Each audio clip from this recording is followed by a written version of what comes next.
Hi, I'm Steve Neal, and this little guy is Timbo.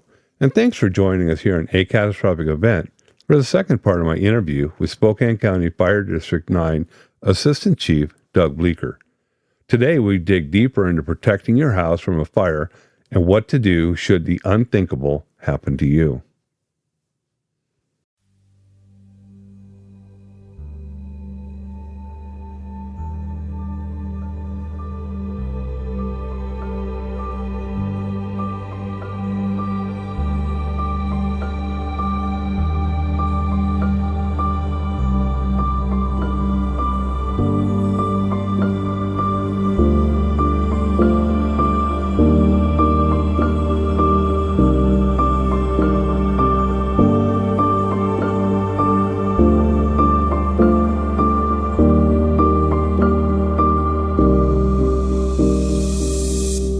Welcome back to the show, and we are ready to dive right back in. So the next question is, what type of fire extinguisher do you recommend? Okay, we get three types of fires that we deal with typically in homes: type A, type B, type C. So you're looking for an ABC fire extinguisher, something that will cover all of those.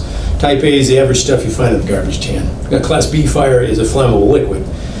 And while you don't see a lot of those flammable liquids, most of the plastics that your carpet and your furniture and your cooking utensils are made out of, those will melt and flow and become flammable liquids. So you need a Class B extinguisher there. And Class C is dealing with electrical fires.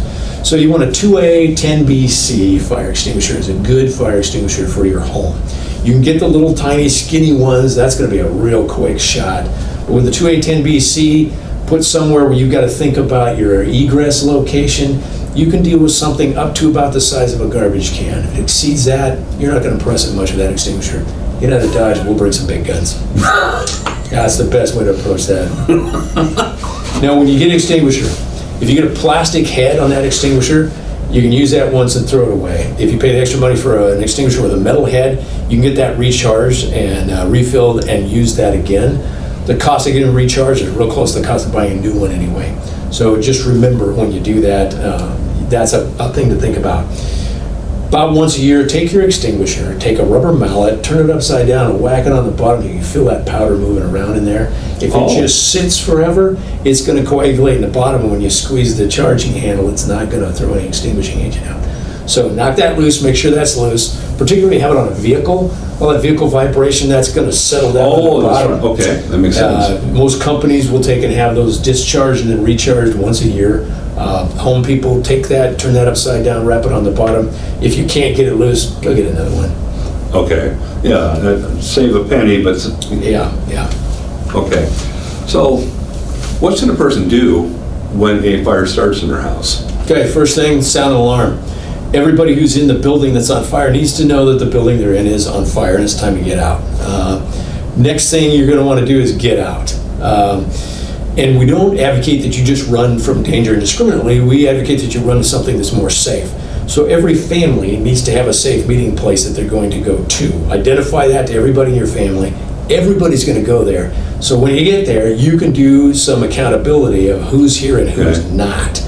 Once you're outside, call 911. Call 911 as early as you can, but don't remain in the building on a landline. Take your cell phone and go outside and call us from there.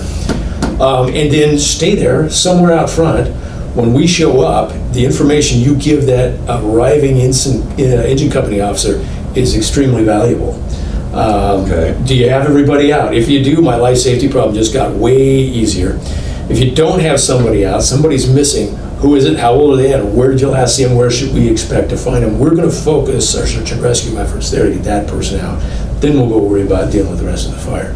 So, sound an alarm, get out, call us, be ready to tell us what you know when we get there. So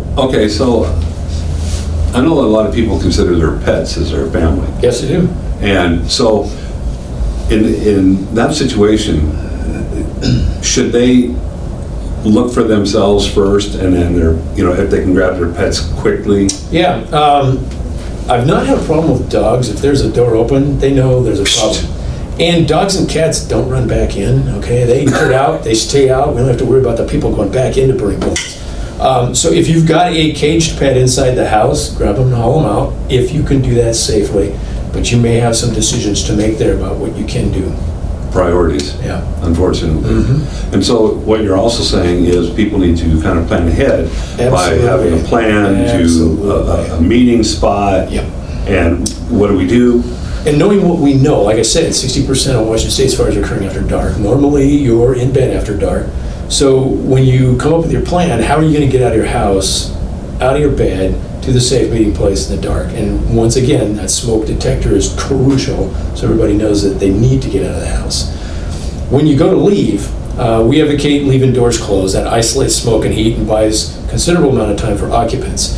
So before you open a door, I want you to feel that door with the back of your hand, start at the bottom and feel up.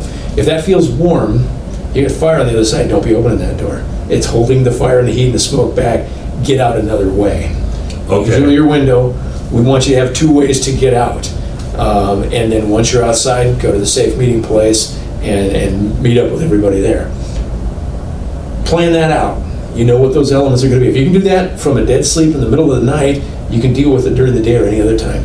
Once you get that plan, run a drill with your kids. They will love it.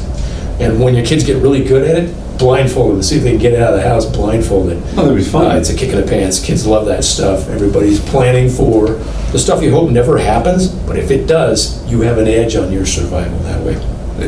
Right. What's the saying? Stacking the deck in your favor. Not planning. Yeah. Not planning is to Planning fail. to fail, yeah. And yeah, this makes total sense. So at what point is it time to leave the house? Okay, I've done the fire extinguisher and, this is still going, or, it's kind of looking a little iffy, but maybe I can fight it if, whatever. What's your take? If you've got some training with a fire extinguisher, follow what that training says. If you don't, get out of Dodge. As soon as you have a fire in the house, I advocate getting out. If you've got a fire extinguisher training, we talk about, do you have the right type of extinguisher for the fire that you're facing? Do you have an extinguisher that's big enough for the fire that you're facing? Is fighting this fire going to close off an escape route for you? Never engage the fire if that's going to shut off your escape route. Get out of Dodge is first and foremost. And then trying to save property. When we fight fires, our first priority is life safety. Second one is stabilizing the incident. Third one is protecting property and the environment. So life safety comes first. And if anything you're going to do is going to impact life safety, I'd just assume you didn't do that. Okay, that makes total sense. So what are the questions that a first responder will ask when you call in a fire? Yeah, and there's a list of questions that our dispatchers ask, and there's companies that come up with those questions that spend a lot of time looking at what gets the quickest data set that's best for first responders, because the dispatchers are going to collect that, they're going to get that over the radio to us as we're responding. So one of the first things we're going to do here with Central Public Safety Access Point, and they're going to ask you a question. And we, in our culture, we love stories. And we tell our lives by telling stories. So someone calls 911 and the dispatcher will say, 911, what's your emergency? And somebody will start, well, my wife and I were thinking we'd like to have some French fries. And my wife wanted to get the deep fried fries. Like, we got this newfangled air fryer. Why don't we try that out? Bottom line is you need to say fire. Okay, what's your emergency? Fire. And the 3 answers, fire, police, or medical. And they're going to change you to a dispatcher that deals specifically with those resources. And they're going to ask you that question again. They're going to ask you questions like, what's your address? What's a callback number so we get cut off? I can get more information. Is everybody out? Did you see smoke or flames or just smoke? Where did you see the fire? Are you still inside the building? Is everybody out? If not, let's get you out. So they're going to be looking at information that will right-size that response and inform us as we're responding and work on getting you safe. So think about it more like, instead of telling a story, more like filling out a database program. Okay. What's the question? What's the best one-word answer you can get them? That will get you through that system the quickest and get you help the fastest. Okay, and I'm sure they're also trained to help calm people down. Yes, yep. Okay, relax, think about what you're going to say. Yeah, well, as most husbands know, telling your wife to relax really helps. That's not something dispatchers will do. But their way they're commanding the conversation, the tone of voice they use, they go through a tremendous amount of training to try and calm a very hectic situation down. Right. Tough job. It would be very, very emotional. So are there seasons, you kind of mentioned because of candles, but are there seasons that are more prone to have fires than others? Structure fires. And, some of the reasons maybe for those. Well, in Fire District 9, our number one fire call in our fire district is still wildland. So we're busy doing that during the summer season. And we tend to see more structure fires as our mainstay in the fall, winter time. Like we talked about candles, we're seeing more candle use during the dark time of the year. And during the cold months of the year is when we see wood stoves and fireplaces being used.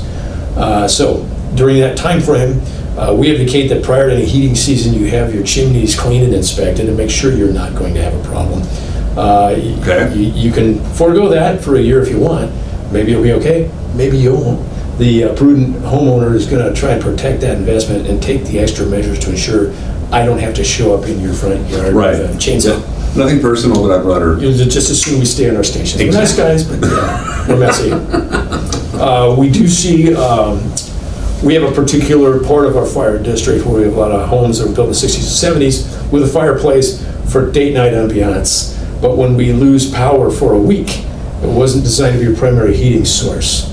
So those people will start heating their homes with this fireplace that was designed for looks. And about day 3, they wind up baking the elements above and behind the mantle.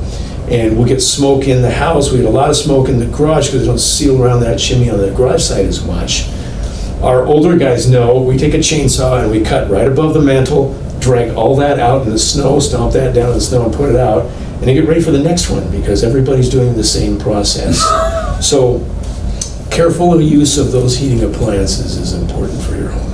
Yeah, I was wondering about that because, I've been out 3 times for a week at my place in Kokomo, and after the first time, he said, you know what, we're going to put in a wood stove, and I'm going to have everything done right. So Good move. We can now run with our wood stove, but a lot of people still use those fireplaces, and they're not efficient. Yeah. So, okay. So, what are the first things a person needs to do following a fire? Okay. Like I said, get in touch with your insurance agency and get that process started right away. One of the things you're going to come across is securing your property. And there's 2 reasons for that. One is you don't want people going into your house that has all the windows knocked out and the doors are torn off and they can take anything they want. You don't want that. And contact your insurance company and find out, do they have a relationship with a board-up company? And if so, then your insurance will cover that, pay for it, and take care of it. Oh, okay. There are board-up companies out there that you can call, but your insurance company may not pay for that. So we advocate you get in touch with your insurance company so you don't incur extra cost. The other thing with securing a property is that buildings that have burned significantly have a tendency to fall down. And you don't want to be in there, you want people out of that. The best one I had here in the last year, very nice home, but the chimney, part of it had fallen off and had hung up in the rafters. All the sheetrock's been removed, the roof's been burned off. How long are those rafters going to hold? Us fire investigators do not need to get in that room at all. We'll stay out. So it's no longer a sound of a structure. So you're going to want to get that, boarded up so kids and people aren't getting in there, and then start working through that process on what you're going to do. Having a plan beforehand will help even better. So because a lot of the emergencies we see in Spokane area tend to be area-wide, weather-driven events, like the fires we had last summer, or the ice storms that we see. Right. There's a number of agencies that talk about having a survival kit, a home survival kit, so your family doesn't just survive but thrives for 3 to 5 days. So what would you need to do that? How much food, how much water, extra prescription meds, charging stuff for your electronic devices, food for your pets, clothes. What are you going to need to bug out, go somewhere else for 3 to 5 days, and come back when the emergency is over with? And there's a number of websites out there that deal with that. Fire9prevention.org has one. You can do a search on FEMA for emergency kit. You can do a search on U.S. government's got one. Build yourself an emergency kit for your family. Then when it happens, you've got some capacity to go somewhere else and be ready.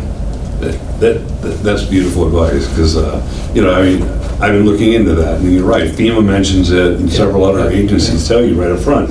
You need a go bag, and there are, like the Red Cross has an extremely good site on that, telling you need this, medicine for your dogs, food, extra clothes, whatever. And so I will post links to different places that you can find information on that, and that is a very good thing to do.